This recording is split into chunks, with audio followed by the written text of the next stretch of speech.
Yep. Hello everyone, I'm Oleg. I'll be here as a tech support during this tutorial. I want you to introduce you to our tutors, Antoni Ivanov and Duyu Hassan. Antoni is staff engineer and Duyu is a member of technical staff at VMware, and they will hold a productionizing Jupyter notebooks tutorial. Enjoy. Thank you for the introduction. Uh, Today, unfortunately, had an emergency, so I'll be the only one presenting today. I hope you can bear with me. Uh, so,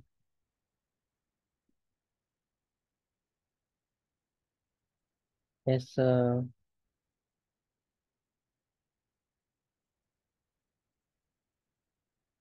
let's start.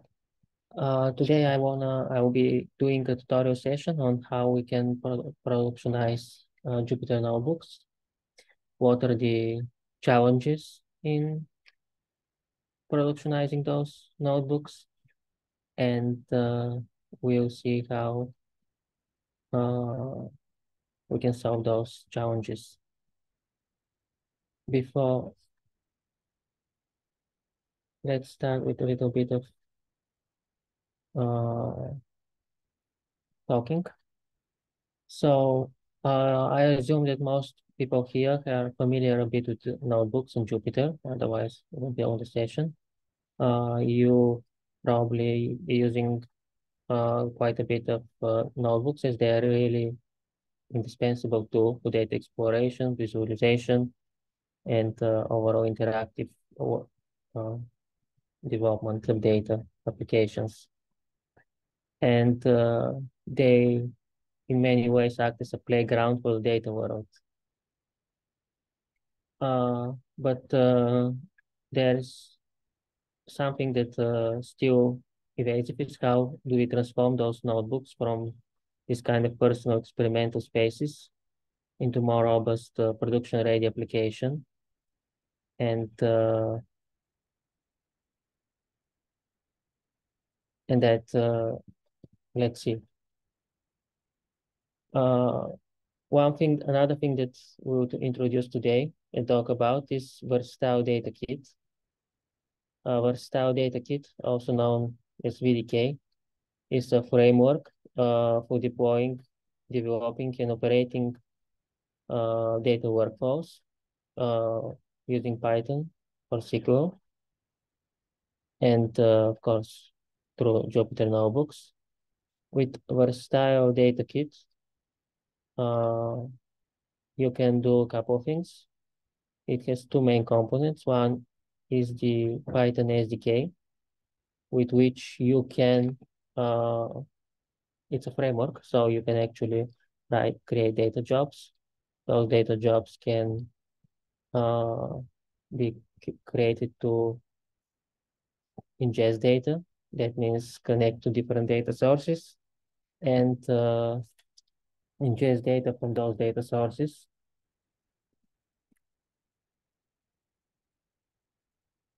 Uh, Beyond that, they can also uh, help you transform data. It provides ability to do this by connecting it to SQL databases or writing Python transformations. Or you can create something like reusable data jobs, which in VDK are called templates, which can encapsulate more complicated logic for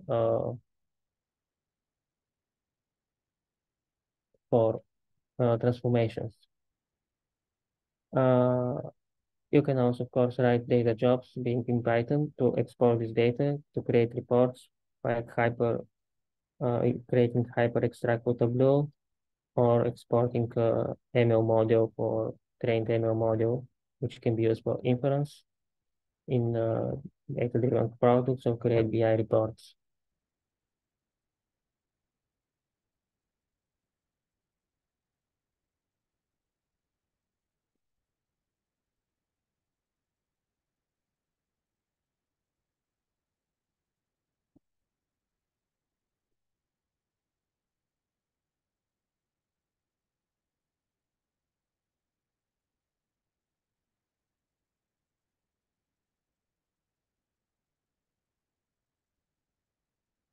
So uh, that's basically what you can do with VDK. Uh,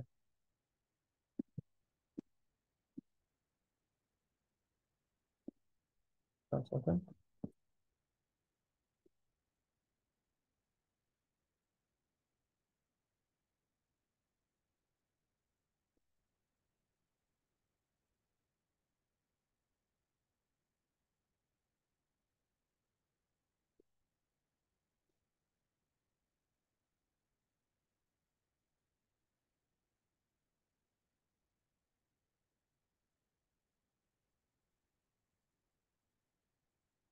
So our workshop starting part will be this page. So I'll simply ask you to navigate there. I'll give you a minute to everybody to please just navigate to this page and open it.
Okay, I hope everybody is able to click.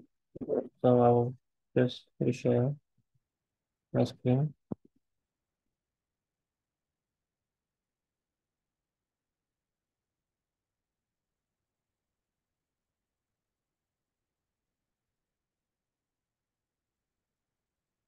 So if you have opened, you should have opened this page, which points you to, so just let's use for communication the raised hands in the, or just chat comments if you prefer, in the Zoom. Uh, if you can indicate in some way that by raising hand like this, not sure if it, that you can be able to open the page, that would be great.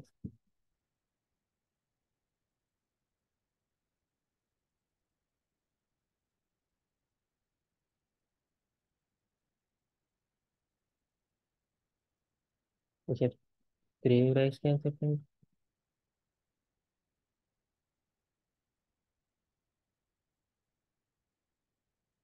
So just in case anybody hasn't, here is the link again. Either the QR code or you can click bit.ly vdk-product-notebooks. And if you are ready, you can raise a hand to indicate that you are.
Cool.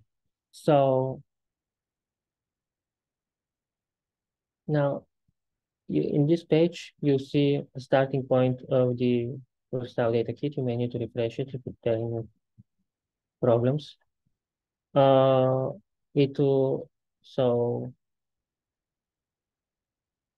it explains our purpose that we talked about. Uh, First page you can open, there's this VDK.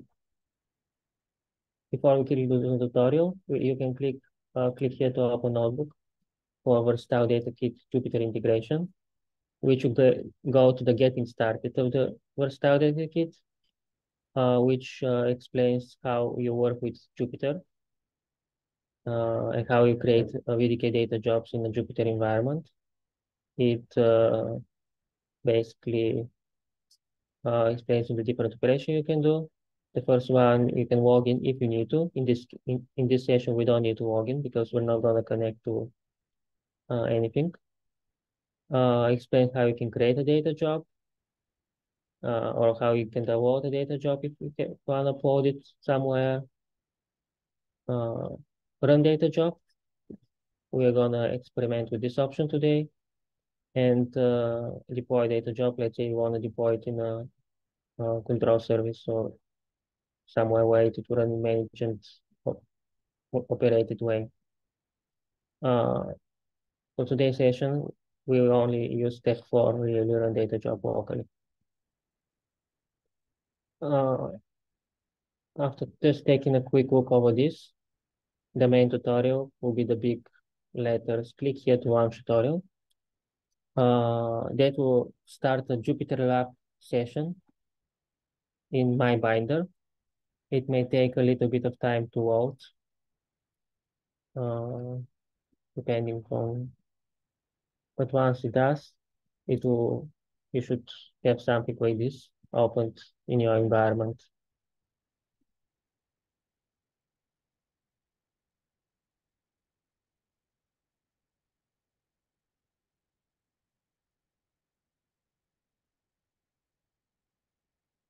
Again, when you're ready, you have opened this notebook.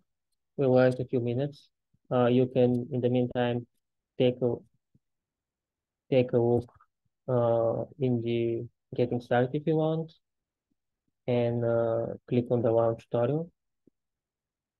Once you're ready and you can open this notebook, please raise your hand so that when enough people are ready, we will continue.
Oh, yeah, as somebody mentioned, I can send the link to chat.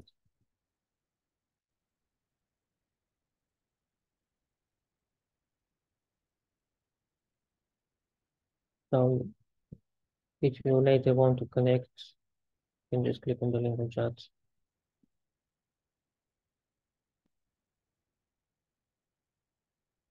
So assuming you have the people who have connected, but just wait a minute more.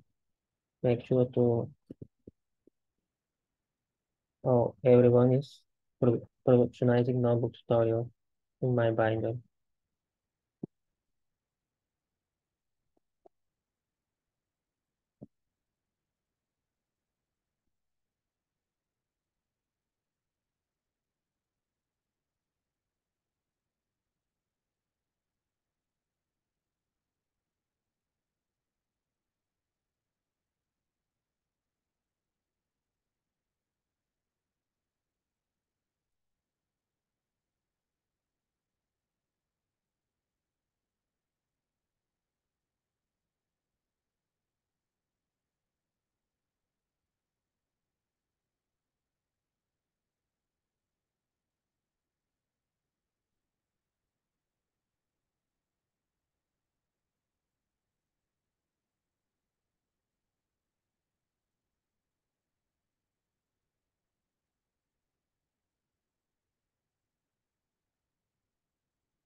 Cool.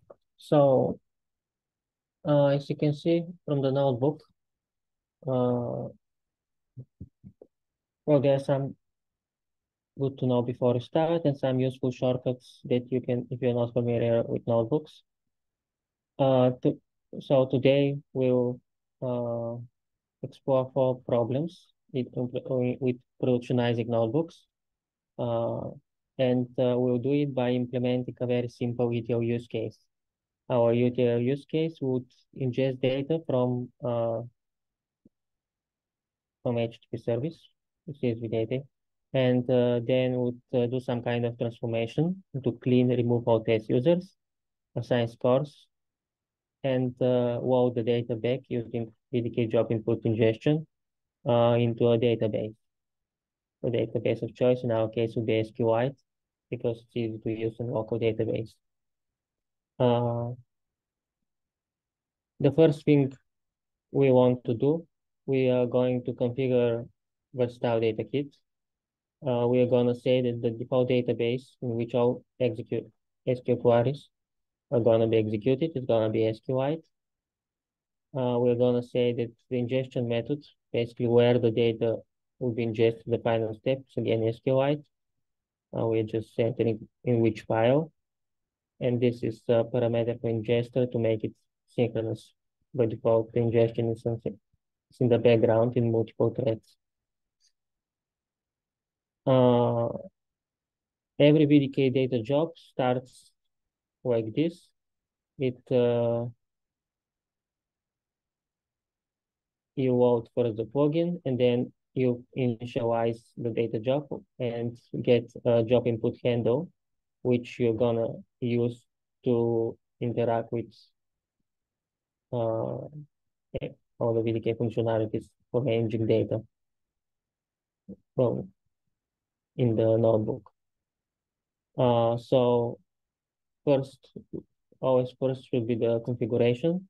So you execute it by clicking either this or Shift Enter. Once you do, you should get this kind of one, which you're probably familiar, telling you that the cell has been executed. Uh, Afterwards, we're gonna execute the next cell, which is which basically starts a new data job. Uh, And now I'll give you a few minutes to just read through what you can do with job input. You can execute queries. If you can execute templates, which are other data jobs made like a function. Access properties and secrets. Get the manage connection. Send object for ingestion. Or send tabular data for ingestion,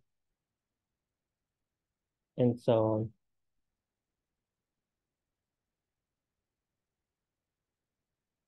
on. I will give you 2 minutes to go over this by yourself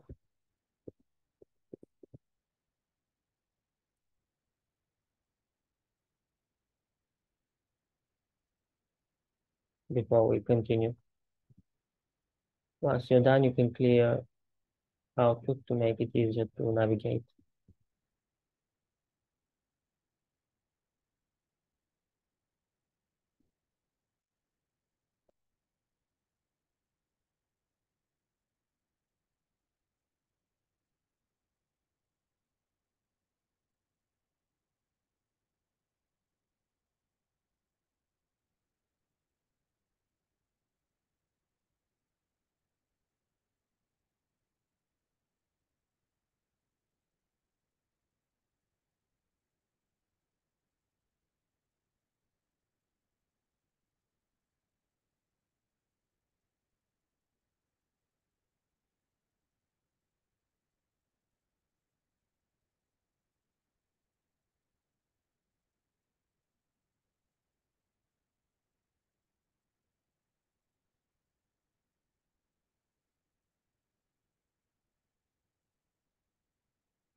I assume you should be able to execute these stages. So the first problem that we want to talk about is the reproducibility problem in productionizing notebooks. So you check the example here. What do we mean? In notebooks, one of the strengths it is that it allows you to have this kind of more interactive development where you can write code interactively without needing to rerun everything. But one of the major challenges that this potentially creates is the fact that you can execute cells out of order.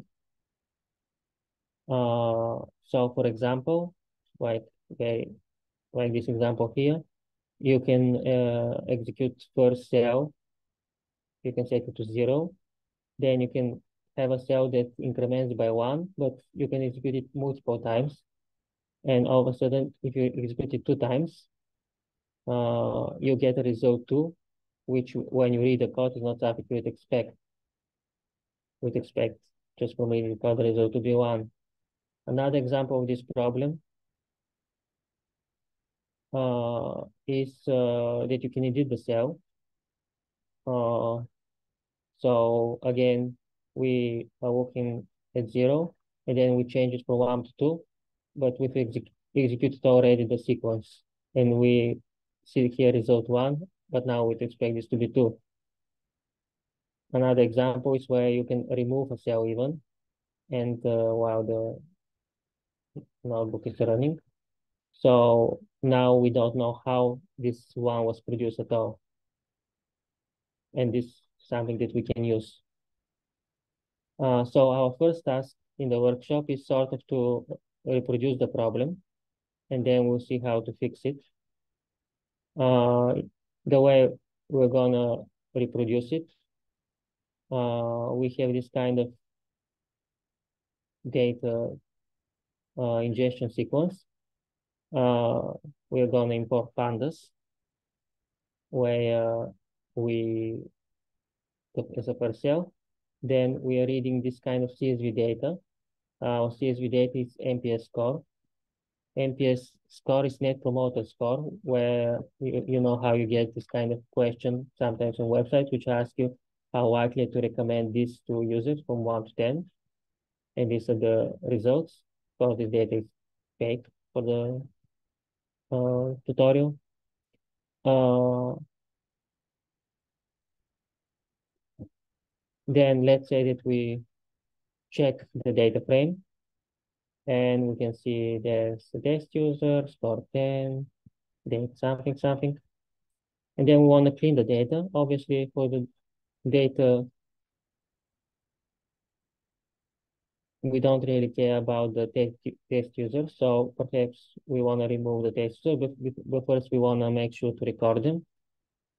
So we have 365 test users. And now we want to clean it up. So we remove those test users. Now, if we go back, let's say by habit we execute again cell 7. Now we get 0 test users count, which is good because this logic works, but also now our variable test user count is 0. And if we rely on it to be the actual correct test user count for the out, we will be in trouble.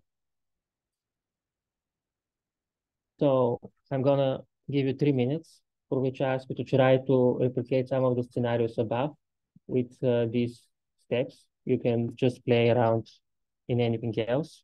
I'm gonna put a timer to found it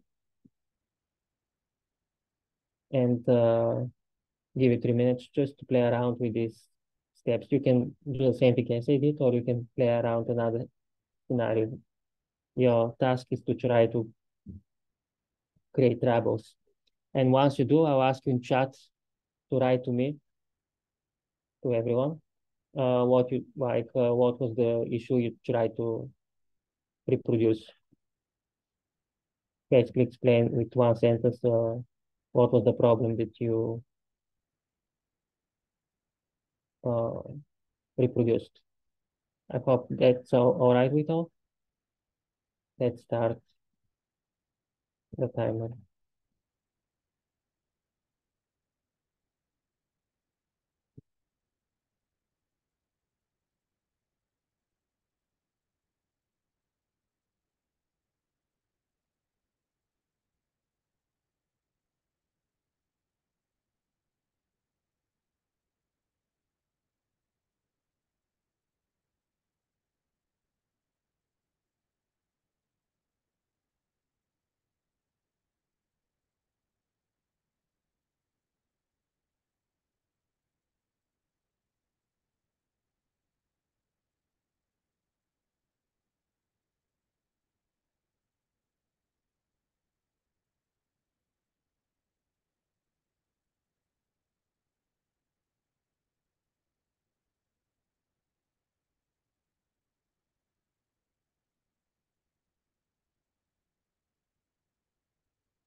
Cool.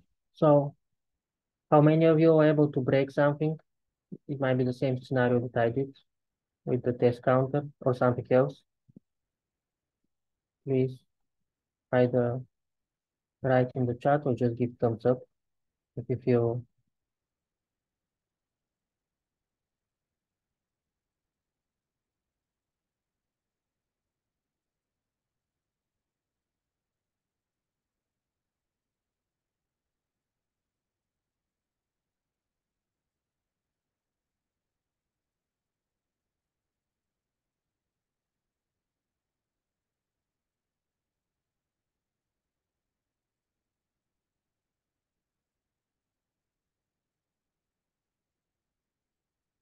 If you feel ready to move on, please give thumbs up.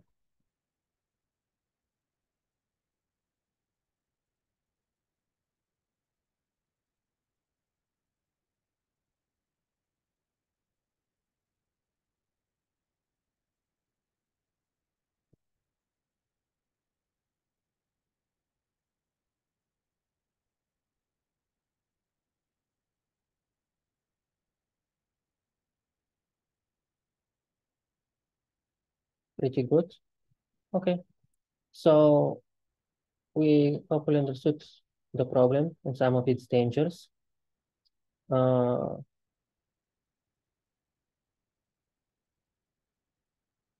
so let's see how we can solve it with VDK.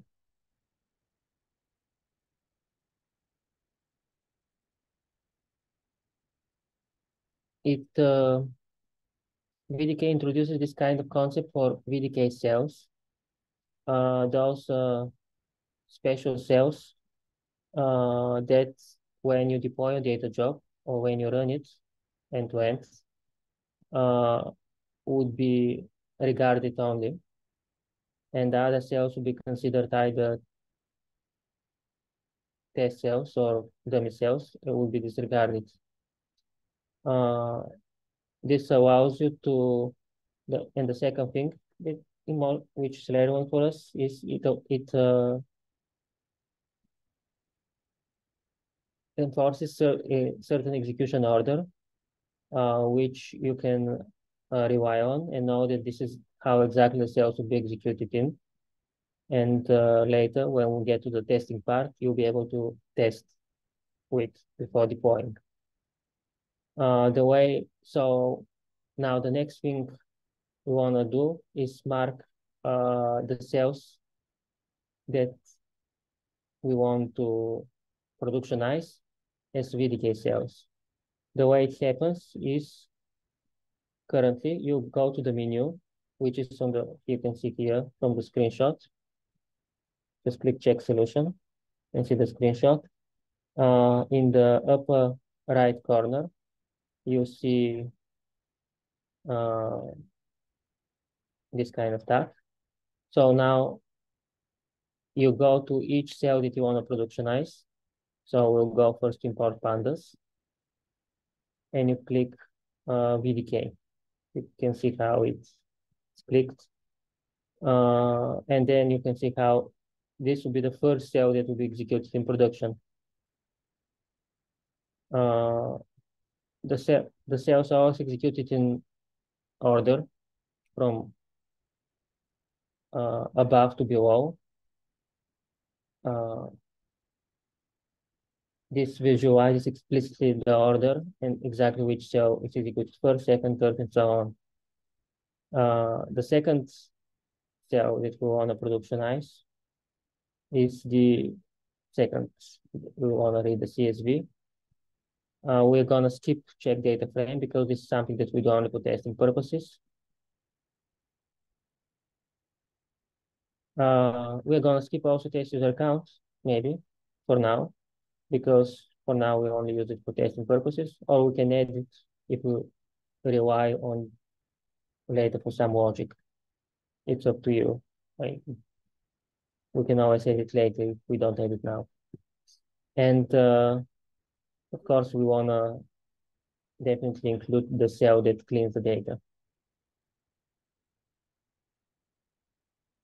So now we know when the job is really deployed in production. and ready to execute.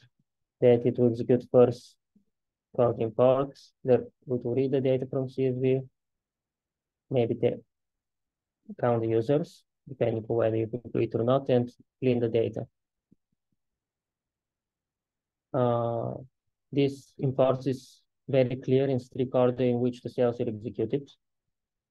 Uh, and this order can be tested automatically before deployment, which we'll see in a few minutes. So go ahead and please mark your cells in the correct order in production. You should have something very similar to what I have. So again, I'll give you 3 minutes, and please give thumbs up when you're ready. Okay, wait, 10 seconds for now. Give me thumbs up when you're ready, so we know when to move on.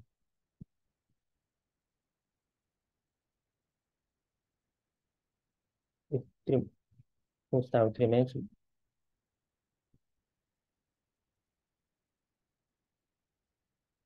So again, we'll go upper right corner. There's this menu item here, cell tags, and you click the VDK cell tag on the cells that you wanna productionize. Please go ahead and do that.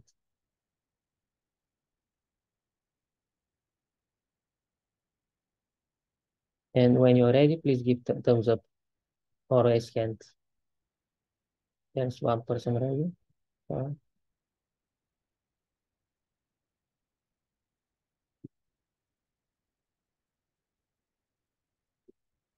Yeah, again, I'll send a link to the materials. Somebody asked, so I'm sending it again. You can find the link to the materials in the chat where you can, from there you can open the tutorial. Just click here to launch tutorial, hit big letters button, you can't miss it.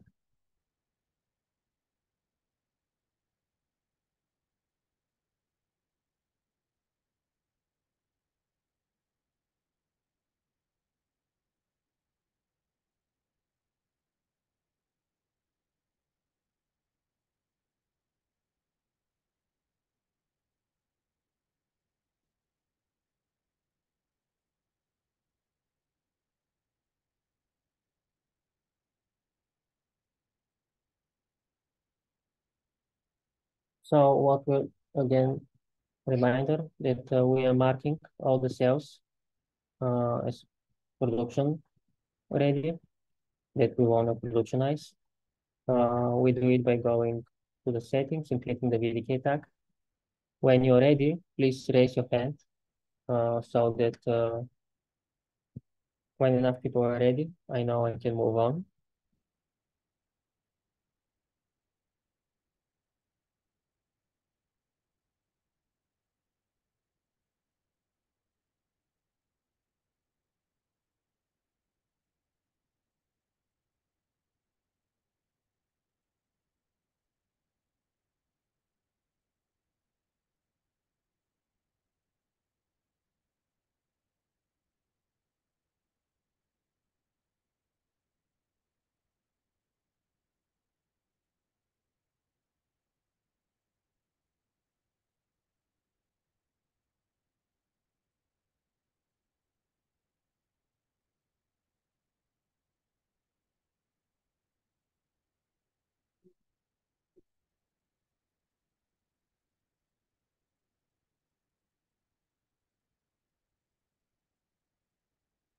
Okay.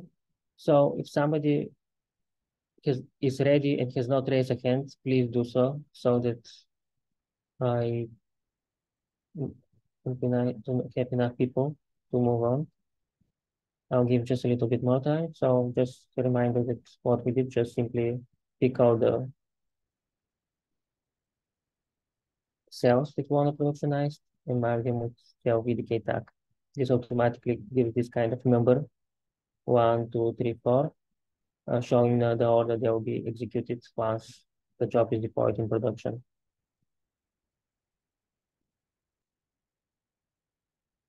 And also they make them slightly different color. Cool. I think we have most people already.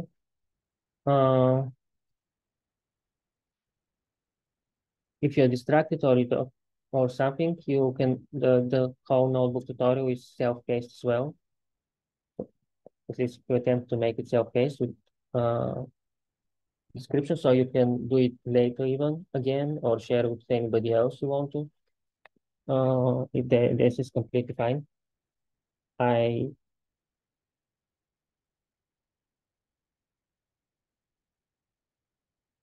Cool. So what we did is we introduced PDK cells and marked our cells for production, and we got the correct order the cells will be executed in. Very clear, I hope. So let's talk about the second problem uh, that we tend to have when we're working with notebooks. Here in the example, we ignore one cell on purpose, which is the check data frame. We are gonna, again, a lot of one of the strengths of notebooks is process visualization, which allows you during development to be able to inspect the data and to think about it by just inspecting this a table format or creating simple chart to be able to see how the data, the shape of the data. And this is very powerful development. And of course, sometimes you even want this visualization in order to be able to share it with other people, like other data scientists or product managers, which might be able to understand from visualization to draw some conclusions. But if you want this kind of logic, the ingestion, the training, and the clinic logic to be productionized and deployed, you technically don't need this kind of visualization, especially if you only use it for development. So some of the cells are primarily debugging cells, we're going to call them,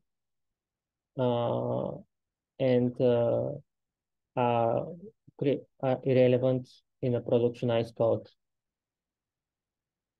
So we already saw actually how this can be solved, but let's go over our second step in our ETL example. Now we are going to classify the scores in three categories, uh, which is pretty standard for NPS Net Promoter Scores. Again, we are going to first execute some imports.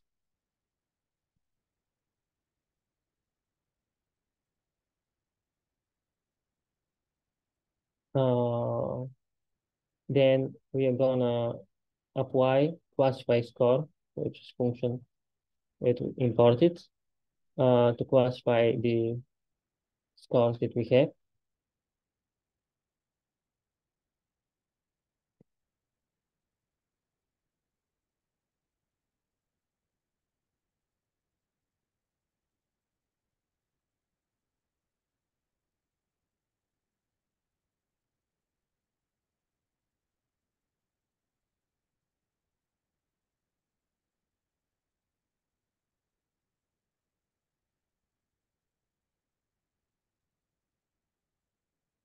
We're gonna ignore the wording. We're not using the correct method. So we can see that if you've done it successfully until here, we've classified the scores into detractors, promoters. So now we want to see if everything's correct by visualizing the data. And we can see that we have two actually categories, detractors and promoters, uh, which actually is what we expect. I misspoke when I said three. Uh, and uh, and we also can see that we have more detractors than promoters in this data set. Now, which cells do you think we want to productionize? Of course, we want to the imports are necessary. We want to apply the classification score, so we want to productionize this one, but oops, but we don't need to check the data frame. So this one will just remain gray. And the visualized data, we need it just for development purposes. But if you have a scheduled job that automatically uh, periodically execute the ingestion and the classification, we don't need this visualized data, so we're gonna again ignore it, and we're not gonna put predicate tag. So we can see that we decided to check that some cells are production part of our production logic, and some cells are just development logic. The blue cells are productionized, and the gray cells are debugging development cells, which we can ignore. The ones that you can execute while developing the job locally, but once you deploy the job in some managed environment, be it a style data kit control service or some other environment, which allows you to schedule jobs like Airflow or cloud data or anything else, those cells will be ignored. So again, I'll leave you 3 minutes to mark the cells that you want productionized. And I suggest those two, and we'll get 5 and 6. And yeah, if you need any help, you can write in the chat. So go ahead if you haven't done it. When you're ready, again, please raise your hand.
I apologize. Yeah, I've been muted and I'm talking. So I was just reminding that if anybody has any trouble, they can ask questions in the chat. And if you're, I would assume that most of you are ready by now. And this is the second problem we want to tackle. We tackle it again by VDK cells and just marking those that are relevant for our production deployment and those that are not, we leave out. And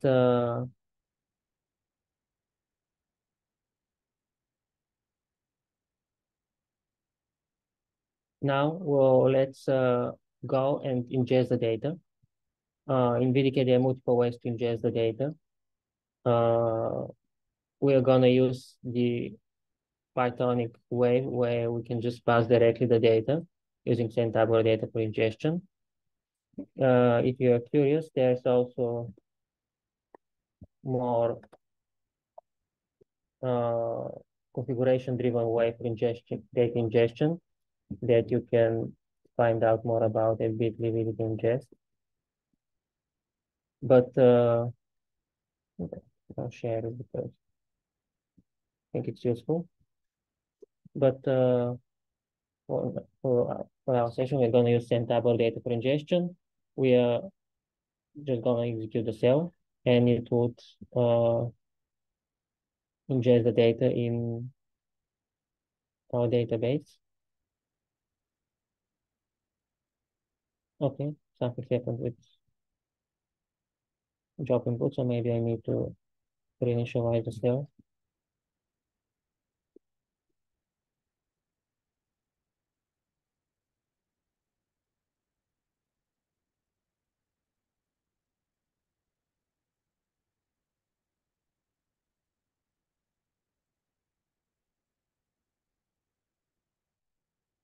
I guess my session expired or something. If it has the same problem, if your job input doesn't exist, just go back and execute the cells.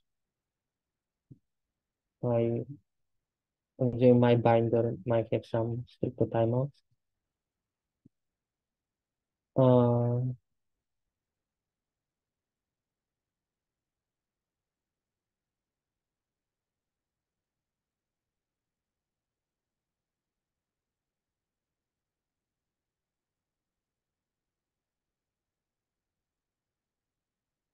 so now we're gonna mark this cell as well as production because we want to ingest the data. This is the explanation about what we talked about.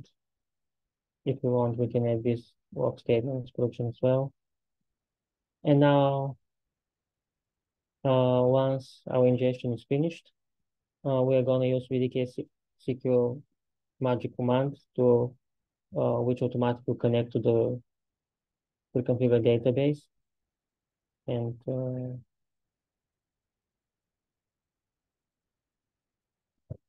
so if you have any troubles, you may need to execute all the cells again. Not sure why it's happening.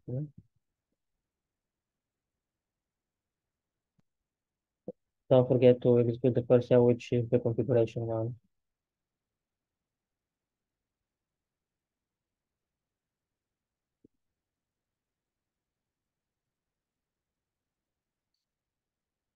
So if you once the data is ingested, automatically insert into a table called MPS data, and we can see the data there. We are gonna, this is just a cell again for testing purposes, so we're gonna not gonna mark it with VDK tag. Once you do, and this sort of is the second problem we will talk about, irrelevant code cells. And the third problem we want to talk about is testing. So let's say that you want to deploy the job. With VDK, you can do it with the deploy command, but we haven't configured deployment backend, so we're gonna use it. But once you're ready to deploy the job, you want to test it, make sure that everything is executed in the right order, and when you deploy a job, VDK would automatically offer you the chance to run it the data before deployment, which is a way to basically test it end to end. Here, there's a full guide about which we saw in the beginning about how you can run a data job.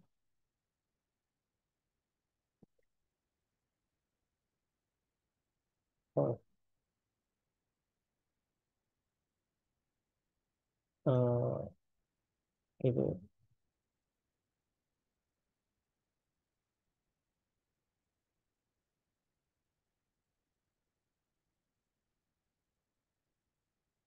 so the way you do it, right, is you can also click here by clicking run. Once you verify it and once you mark all the cells you want as a production ones, you can click VDK, run, and if your job had arguments, you can pass it. Our job doesn't. And it would start running the data job in the uh, correct order. And you can find the walks here, VDK run walks. And once the data job is ready, you can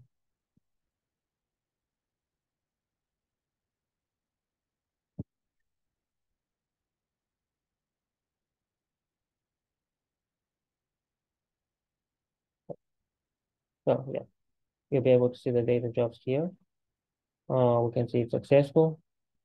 It executed all the marked cells from 1 to 8 and ingested the data. This verifies that really your job or your logic is working as expected. You can,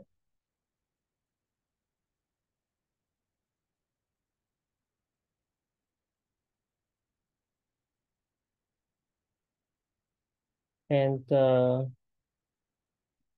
final thing is when the notebook is deployed, the whole notebook file is cleaned up, uh, removing status data, uh, allowing you to much easier track the changes to the source code in the notebook.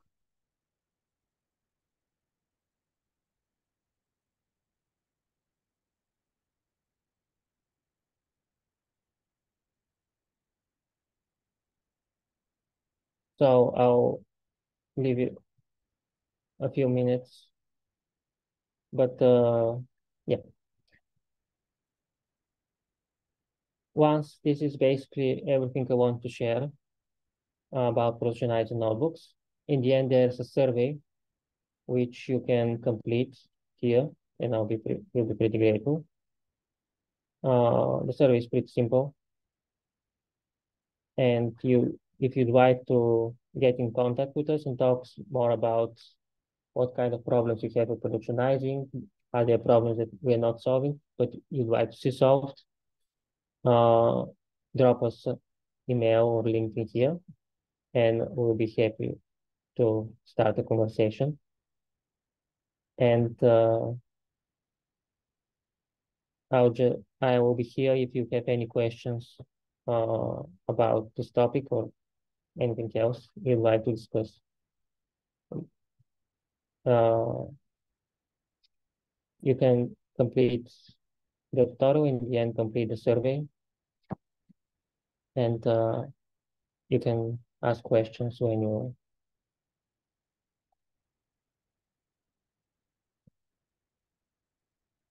at any time. Yeah.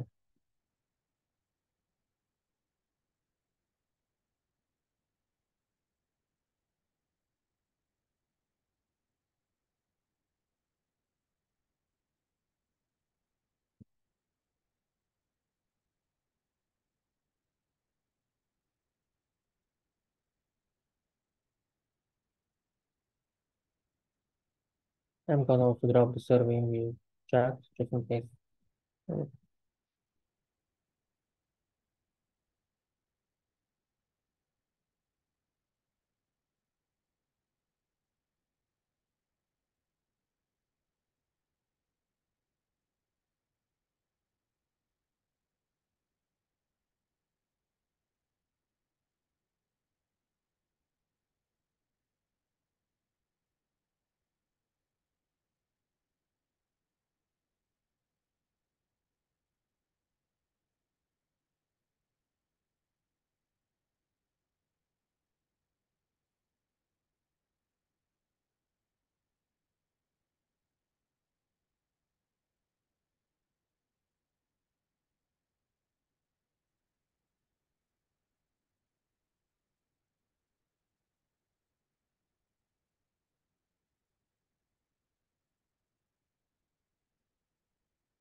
Uh, yeah. So the question is, can you repeat again why we need this approach? What we're taking to talk here? Uh, so, well, when we're talking with different data scientists, data engineers about what are their common challenges, one common challenge is that what they need to do is they use notebooks for data exploration and to try to prototype their code, but then they have to copy paste uh, the code into Python files and rearrange it in order to be able to basically schedule this logic in production in order to be able to run on schedule. Let's say that we want to be able to create a pipeline which ingests data from some source like this API and then cleans it and then maybe even train a model. And this kind of logic is developed in a notebook, but then this kind of notebook is much harder to monitor and productionize, basically move the code to production because of the problems we discussed, out of order execution or irrelevant data cells or hard to test. And in order to enable much faster cycle where you can develop in notebooks and use with single, uh, with a few steps, just automatically deploy this kind of logic so it can run like in Airflow in a kind of batch data application.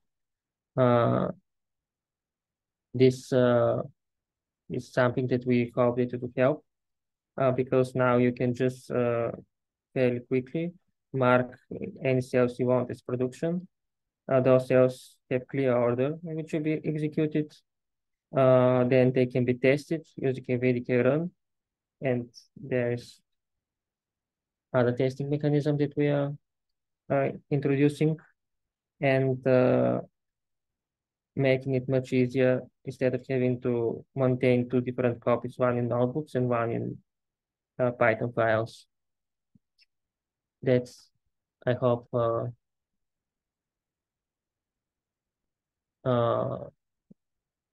the answer to the question from, uh,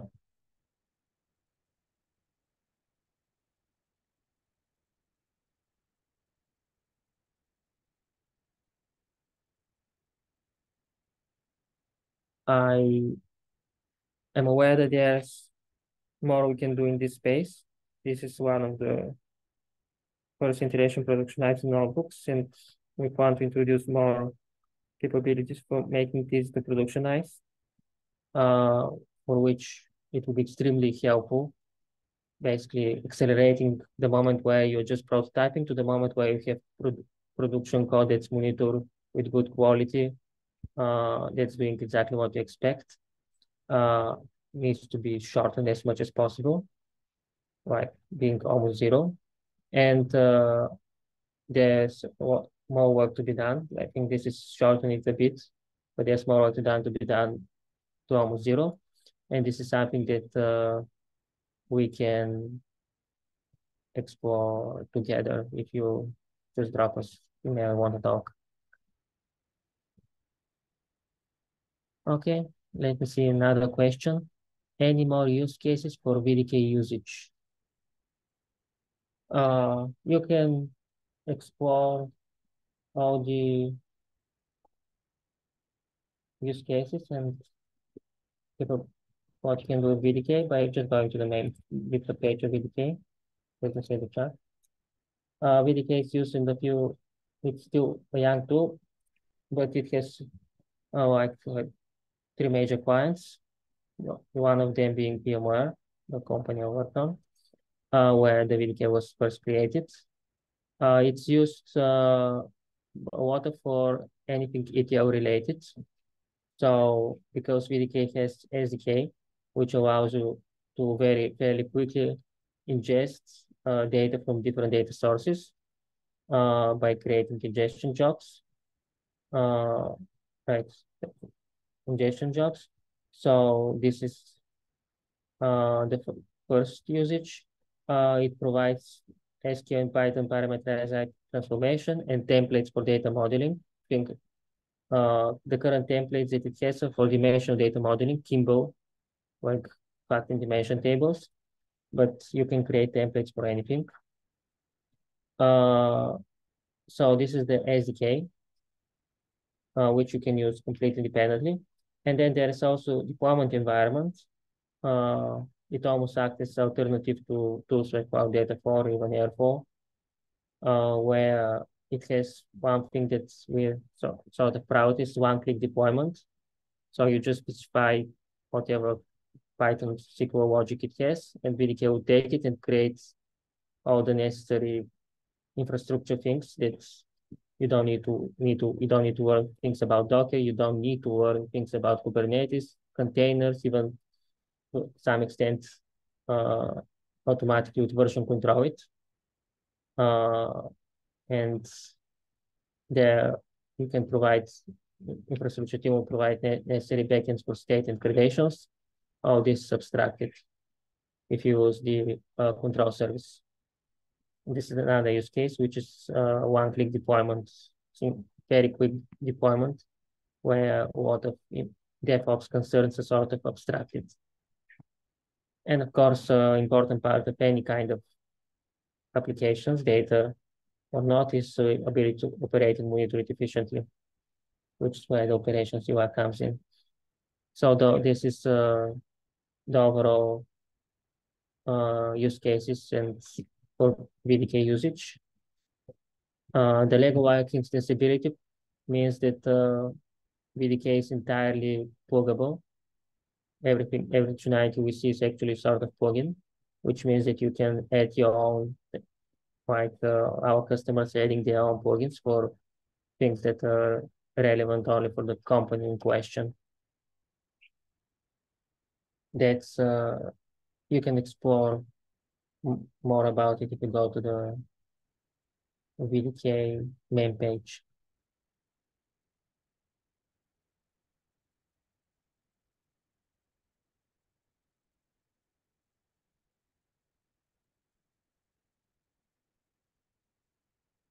Okay, cool. Any more questions? Again, if you're ready, it would be really grateful if you complete the survey here. I'll send to the chat. And if you want to talk to us, we can organize meetings. Even if you decide you're interested, we can assign somebody for the open source project to help you. But just discussing the problems around how to shorten the times to make it easy to move to production is something that we'll be really glad to talk about. If you're interested in having this kind of conversations, please leave your email in the survey.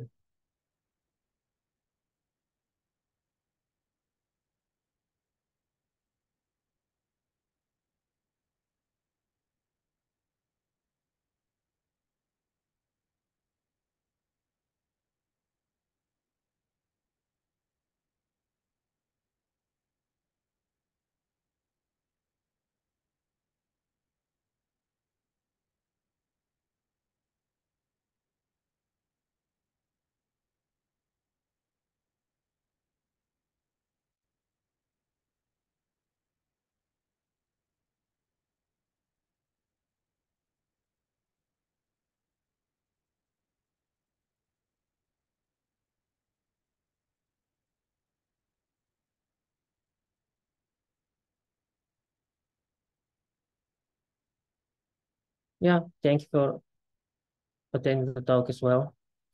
Uh,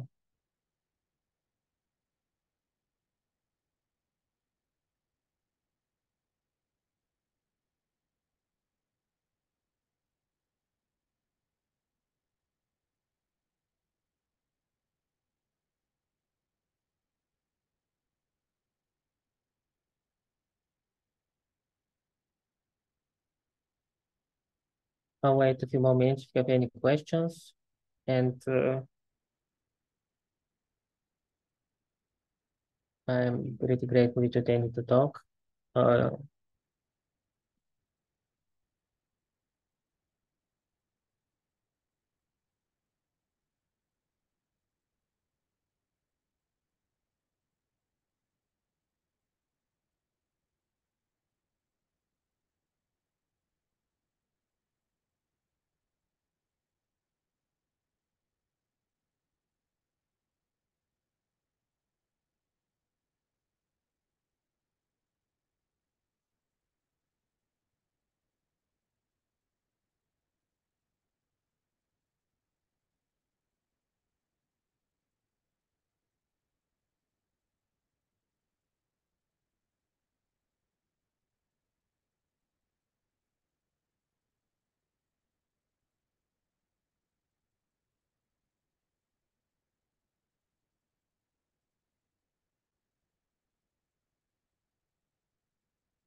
Okay, I have nothing there in my questions. Thank you again for everyone who attended the tutorial. If you didn't have time to pay close attention during the tutorial sessions, now the tutorial is entirely self-paced, so you can just do it later by yourself without my explanations. There's some written ones though. And yeah, if you have time, complete the survey. And I think that's everything for me. If you want to contact me, you can leave your email in the survey, or you can just contact us through Slack or email, anything else. Thank you very much.